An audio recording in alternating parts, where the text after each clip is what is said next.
Great.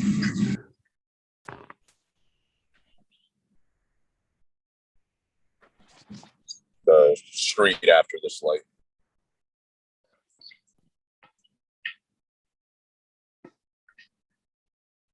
That. All right.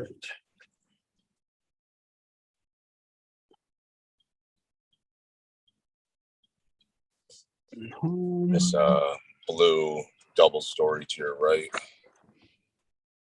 All right, we're live there. Mute this. And Real quick. Thank you. hello there, and welcome to the Rapid Reaction Podcast here on Hawk Fanatic, joined as always by Jordan Canzeri and Jovan Johnson, former Hawkeyes. Iowa wins it 21-0. First shutout, I think, this century, I think I heard, in a bowl game by a Big Ten team. So pretty impressive there. As I normally do on this podcast, want to give these guys a chance to kind of give their opening thoughts. Looks like Jordan, who is down in Nashville, is on the move. So we'll start with Jovan, who is settled in nicely in Erie, Pennsylvania. Yeah, I mean, I was impressed with the defense. Quite honestly, I was impressed with the way they took care of business. I would have loved to see them play against Will Levis, but, you know, at the end of the day, you understand the circumstances that you're up against when the guy's going to get drafted and probably in the top 10.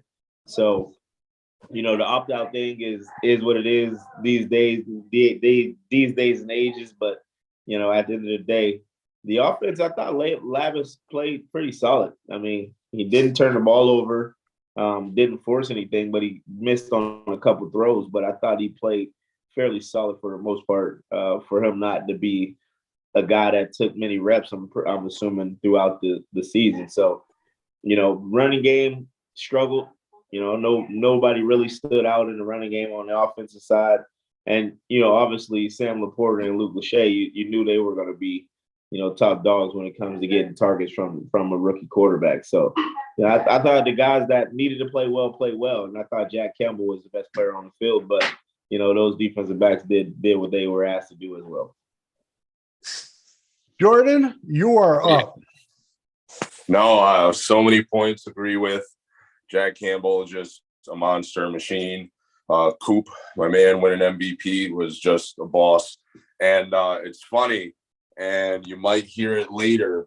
I was sitting, I was up in one of the suites, and it's right before Xavier caught his pick and returned it. I just yelled out loud at everybody. I was like, turnover time. They're like, yeah. I was like, turnover time. Boom, caught it, went. I was like, oh, unreal. I think I got to go to the casino right now. But yeah, no, the offense, especially when they first came out, I think it was 3 first downs in a row. So that was nice to see. Again, I'll always just be happy. A win is a win, you know, but also, again, for the defense to do what they did, I think, what is that, 3rd or 4th game this year that outscored the offense? You know, it's impressive. It's impressive. And again, to make bowl game history, they said it was the first time a team was ever shut out in their bowl. Like, I don't know what else you can ask for. Phil Parker, again, is just a genius. And really looking forward to see what some of these young bucks can do going forward. Again, with the offense, you know, as already mentioned, the running game wasn't really there in certain parts. But my man Laporta is a monster with that the one catch and run he had. But yeah, it's, again, a lot of good things to be seen. Hopefully the line will just continue to develop as they have been in this offseason, and looking forward to what, again, some of these young bucks that showed out today can do. Yeah, 21-0 at the half, and that's how it ended. Be remiss of us not to mention the great Tory Taylor. First half, again, had, I think, his first 5 punts, 3 of them were inside the 7. The other one was at the Kentucky 17, and the other one, I think, at the 21. So 5 possessions, you're 21, 17, 7, I think, the 3 and the 2 or something like that. Just ridiculous. I mean, you put an offense with a first-year freshman quarterback making his first start against Iowa's defense, and really there wasn't really a need to take chances on offense. I thought the offensive game plan was fine. We saw some different things. What did you like about what you saw on offense? Yeah, I'll say again, it was nice that Brian definitely just laid the groundwork for him early on to get comfortable.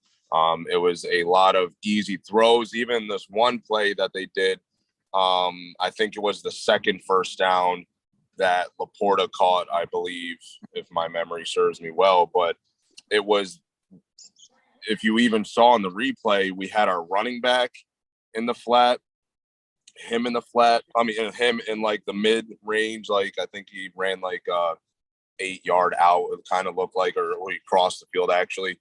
But then we had even a deeper person right above him. So it's just, he had 3 levels to choose from. And again, when you have certain play calls like that, and it's an easy decision for a QB because he has those options right in front of him after the boot, it's just nice again that he definitely made it easier for him in the beginning to just settle in, make some short, small, good throws. And that, again, was impressive to see, because I know, especially first snap being a bowl game, it's definitely some jitters. So it's, again, nice to make the play call simple, but it's still efficient to start it off.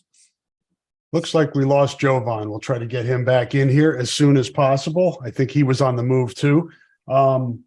Yeah, the numbers weren't great, Jordan. You look at it, Kentucky did punt 10 times, which I think was a Music City Bowl record. Iowa's defense forced them into 10 punts, which was a record.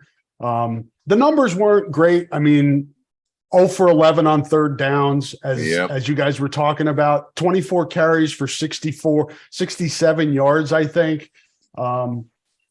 You wonder, Jovan, what could have been with even just an average offense. I'm not trying to be a downer, but I think it's just natural to think when you have a defense and special teams as dominant as Iowa was, and what I wrote about today, I gave Iowa credit for knowing who it is and playing to its strengths today. It knew that it wasn't going to be able to throw the ball all over the field. The offensive line is still an issue in my mind. And those are the things that I think need to be cleaned up going into next year, Jovan. You hear me? Got him back? Yeah. Oh, there you go. Absolutely. Yeah, I heard you. But I agree with that 100%. I mean, I think a lot of times, you know, you see so many young guys trying to gel and try to work together and play together, and you have to figure it out. And, you know, I tell you what, later in the fourth quarter, the young running back that came in there, I thought he was dynamic. That kid was playing balls to the wall fast. And the offensive line, he made them look good. I mean, so sometimes it's working together, running backs working with the line and the line working with the running backs to open up holes. But, you know, I mean, you know, when you play an outstanding defense and you know what you got on the field, sometimes it don't really matter. You just go out there and you execute the plays that are called and don't try to do too much. You'll win the game. You'll win more games than you lose when you don't try to do more than you're asked to do. Yep. What'd you see from Wonkpa, Jovan? His first career start, came in highly touted. You know, Kayvon decided to sit this one out. He went in there and he looked like he belonged. Yeah, he went in there and he played an excellent football game. You know, I mean, he's been a guy who has, I'm sure, taken reps all season, you know, and it's just unfortunate that he had an All-American type of player in front of him. So he didn't really get to go out there and show what he can do. So given the opportunity, he stepped up to the challenge and he executed and did the things that were asked of him to do. And he showed so many spurts of how dynamic of a player he is and why he was so highly touted. Thank you. You as well. Jordan, what'd you see in the running game? It looked like Caleb Johnson just couldn't get himself started today. It seemed like he was running against uneven numbers. Yeah. And it's again where those sort of things can happen. There was one play on one of the third down conversions we had that I really thought he kind of hesitated a little bit instead of just putting the shoulder down and going through. But, again, it's easier said than done. And I don't know what was, right in front of him on the field. It's definitely, harder to tell. But as mentioned, and I apologize to my man already now that I didn't get his name, but number 9, the running back that stepped in, I love to just see there's his 2 big runs, but he just hit and didn't hesitate and just ran hard, and he's got the speed to him too. So again, it's just another tail sign that next year I really am excited to see what, with veterans coming in with the transfer portal and some of these young bucks showing their shine, that it's a lot to look forward to. Yeah, no doubt. Jazian Patterson is the young man, number 9. He's from Florida, was a pretty solid recruit that Iowa got. And he was behind some talented players this year, but you could see the potential there, and somebody who can work as a change of pace back, I think, to Caleb Johnson. So excited to see what he could do next year. What's a bowl win do for you, if anything, Jovan, going into the next season? It always gives you a little bit of a boost to know that you went out on a high note. Starting the off season with a win is better than starting the off season with a loss. Just gives you that extra spark. The team's gonna look different next year. Obviously, you're gonna lose the seniors. You're gonna lose the guys to the draft, and things like that. So, you just making it an exciting place to be for the incoming transfer guys. Knowing that you went out, you ended the year on a winning note, and you had a winning season. So, that gives them something to look forward to going into next year. Probably makes the off-season conditioning a little bit easier to swallow. Yeah. Jordan, what's it say about a program? We hear this a lot, that there are too many bowl games. Teams don't really want to be there. I don't think there's any doubt in my mind that Iowa wanted to be there today and showed it. And what does that say about a program that shows up to play in a game that other people are like, whatever, it's the Music City Bowl? Well, I mean, just obviously, people that aren't within the walls, it's always something that you just got to deal with. And it's not to be rude or anything and saying it to them, but it's that, they don't realize what it means. Just another opportunity to go out there, play with your brothers, another opportunity to go out and prove that you're, a good team. But then again, for us, it was a revenge game for losing to Kentucky last bowl game. So to be able to go out and just shut them out is something that I know those guys are going nuts right now.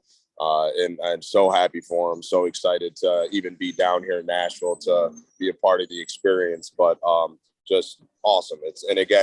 It's something that those guys will remember forever. And especially when they're done playing, they'll be glad that they had opportunities to go in bowls. Because again, it's you really appreciate any time you're able to put those pads on, rock that jersey, and step out onto the field and again, fight with those brothers you've been with for so long. And especially for the seniors to go out on a positive note, it's awesome to see.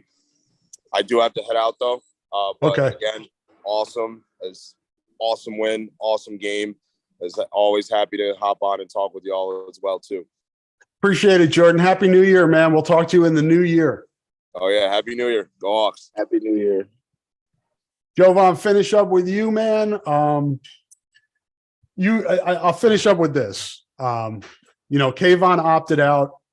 Campbell, Laporta, Moss decided to play. I don't think there's a wrong. I think it's an individual choice. What can be done here to maybe incentivize guys playing in some of these bowl games as opposed to sitting out and getting ready for the draft? Because it's obvious that you're trying to protect yourself. You're trying to protect your way of making a living. I mean, I understand both ends of the spectrum, but, the way I look at it is if you're going to opt out, and you should probably only opt out if you're going to be in the first round draft pick.